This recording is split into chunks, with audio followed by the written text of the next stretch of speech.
कत्लगाहों को कभी हम जो गिराने निकले, कहीं मुंसिफ कहीं हाकिम के ठिकाने निकले।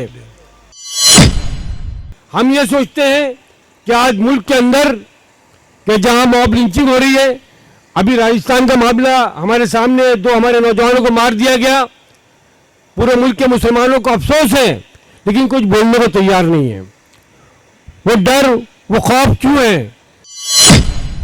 अगर आप खामोश रहे तो मसाइल बढ़ेंगे, और अगर आपने बोलना शुरू किया तो मसाइल कम होने की उम्मीद नजर आती है। ताकत के साथ में लड़ने की जरूरत है, बोलने की जरूरत है। खामोशी आपको मार देगी। आज इन्हीं बहनों के पास हमारी कौम का मुस्तकबिल है। हमारी नौजवान बेटियां जो इर्तिदाद का शिकार हो रही है, उनको संभालने का, उनके ईमान की हिफाजत करने का सबसे बड़ा जिम्मा जो है वो हमारी बहनों का है।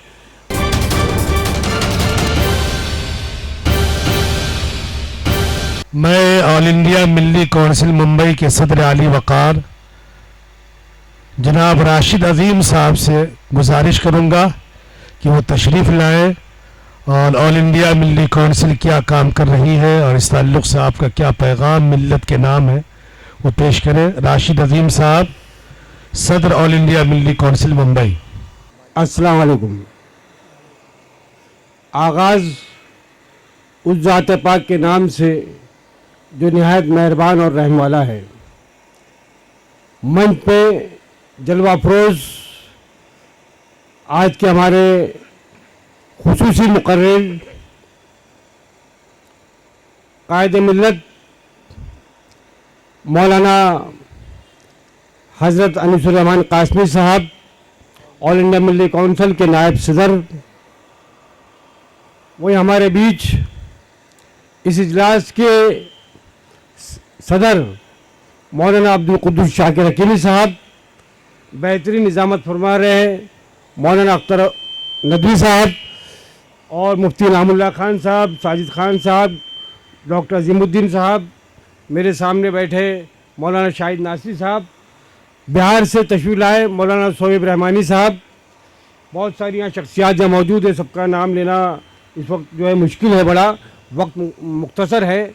मैं जलसे के मेज़बानों का भी शुक्रिया अदा करना चाहूँगा और सदर साहब का भी शुक्रिया अदा करना चाहूँगा कि उन्होंने मुझे कुछ बोलने का मौका दिया। बहुत ज़्यादा तफसीली गुफ्तगू या तकरीर ना करते हुए मैं अपनी बात को चंद अल्फाजों में समेटने की कोशिश करूँगा। मैं असल बात यह है कि जिस तरह से इस जलसे का नाम रखा गया है, बेदारी मिल्लत, इस इजलास में तादाद तो बहुत नज़र आ रही है, काफ़ी है तादाद माशाल्लाह, लेकिन जो मिल्लत बेदार है उसे जगाना मुश्किल है और जागते हुए को उठाना मुश्किल, क्योंकि मिल्लत सोई भी नहीं है। ये जागने और सोने के बीच का जो ड्रामा होता है वो कर रही है। अगर ये ड्रामा ना होता, इतना बड़ा जो इजलास यहाँ पर है, मैं समझता हूँ आसपास की जो बिल्डिंगें हैं, यहाँ से उतर के लोग हमारे मिल्लत की हमदर्दी में इस इजलास को सुनने के लिए, अपने मशवरे देने के लिए यहाँ इस इजलास में मौजूद होते और ये पूरा हॉल, ये पूरा मैदान खचाखच भरा होता। तो दोस्तों, मिल्लत को जागने की जरूरत नहीं है, उठने की जरूरत है। और आज जिस तरह से मुल्क में जो जुल्म सितम ढाए जा रहे हैं, उस पर आवाज़ उठाने और बोलने की ज़रूरत है। अगर आप खामोश रहे तो मसाइल बढ़ेंगे, और अगर आपने बोलना शुरू किया तो मसाइल कम होने की उम्मीद नज़र आती है। हम ये सोचते हैं कि आज मुल्क के अंदर कि जहां मॉब लिंचिंग हो रही है, अभी राजस्थान का मामला हमारे सामने, 2 हमारे नौजवानों को मार दिया गया। पूरे मुल्क के मुसलमानों को अफसोस है, लेकिन कुछ बोलने को तैयार नहीं है। वो डर, वो खौफ क्यों है? जैसे मुफ्ती साहब ने हलाकू चंगेज़ खान की बात कही, हमारी तारीख बताती है कि हमने हलाकू हो या चंगेज़ खान हो, हर दौर में इस जुल्म के खिलाफ लड़ना सीखा है और आज भी हमें उसी शिद्दत के साथ में ताकत के साथ में लड़ने की जरूरत है, बोलने की जरूरत है। खामोशी आपको मार देगी। मैं अपनी बातों को, क्योंकि तकरीर जो हम करते हैं तो बहुत लंबी हो जाती है, मैं अपनी तकरीर को चंद अशार में समेटने की कोशिश करूंगा, क्योंकि एक एक अशार जो है वो आपको बहुत दूर तक ले जाता है। वो एक शेर जो है पूरे मजमून की अक्कासी करता है। मेरे हाथ में, मेरे पास जो है कुछ चंद शेर है, मशहूर शायर ताजदार ताज साहब के, उनके शेर आपकी मैं रूबरू करना चाहूंगा कि कत्ल गाहों को कभी हम जो गिराने निकले, कत्ल गाहों को कभी हम गिराने निकले, कहीं मुंसिफ कहीं हाकिम के ठिकाने निकले। हाकिम शहर को जिसने कातिल कहा, हाकिम शहर को जिसने कातिल कहा, ऐसे गुस्ताख का सर उड़ा दीजिए। हाकिम शहर को जिसने गुस्ताख कहा, ऐसे शख्स का सर उड़ा दीजिए। किसको सच बोलने की जसारत हुई? कौन वो सरफिरा है, पता तो चले। तो आज वो लोग जो मंच पे बैठे हैं, ये सच बोलने वाले लोग हैं, ये सच कहने वाले लोग हैं, झूठ का मुकाबला करने वाले लोग हैं। क्या बात है। आप जो यहाँ सुन के जाएंगे, सिर्फ ये नहीं कि आपको सिर्फ यहाँ सुनना है, इनकी बातों को आपको दूर तक पहुंचाना है। खासतौर से मेरी पर्दानशीन खवातीन जो पीछे बैठी, काफी तादाद में माशाल्लाह यहाँ पर है, इन्हें देख के हमें बेहद मुसरत हो रही है। आज इन्हीं बहनों के पास हमारी कौम का मुस्तकबिल है। हमारी नौजवान बेटियां जो इर्तिदाद का शिकार हो रही है, उनको संभालने का, उनके ईमान की हिफाजत करने का सबसे बड़ा जिम्मा जो है वो हमारी बहनों का है। हमारे नौजवान या हमारे मर्द हजरात जो है जब बाहर निकलते हैं रोजी रोटी की तलाश में, तो वो अपनी मसरूफियात में होते हैं, लेकिन बहनें जो हमारी घर की मालकन होती हैं, औरतें, हमारी खवातीन, हमारी बेटियां, हमारी बहनें, कि उनको ये देखना होगा कि हमारी बेटी या हमारा बेटा जब बाहर निकलता है, कॉलेज जाता है, जॉब पे जाता है, तो कहाँ जाता है, उसके दोस्त कौन है, उसका माशरा कैसा है, उसकी इस्लाह कैसी होनी चाहिए।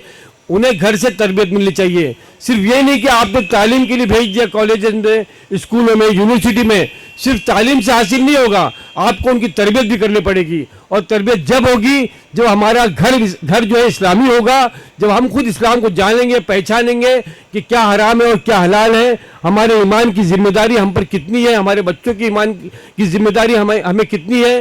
कि आज बेटियों को जिस तरह से हम छोड़ देते हैं, नशा तो बहुत सारी चीज़ों का है। डॉक्टर साजिद खान ने नशे पे काफ़ी कुछ कहा। मैं थोड़ा जल्दी बोलना चाह रहा हूँ मैं, कि अपनी बात पूरी कर सकूँ, कि साजिद खान साहब ने नशे पे काफ़ी कुछ कहा, लेकिन असल नशा तो जो है हम ये देखते हैं कि सारे नशे जो है ख़तरनाक हैं।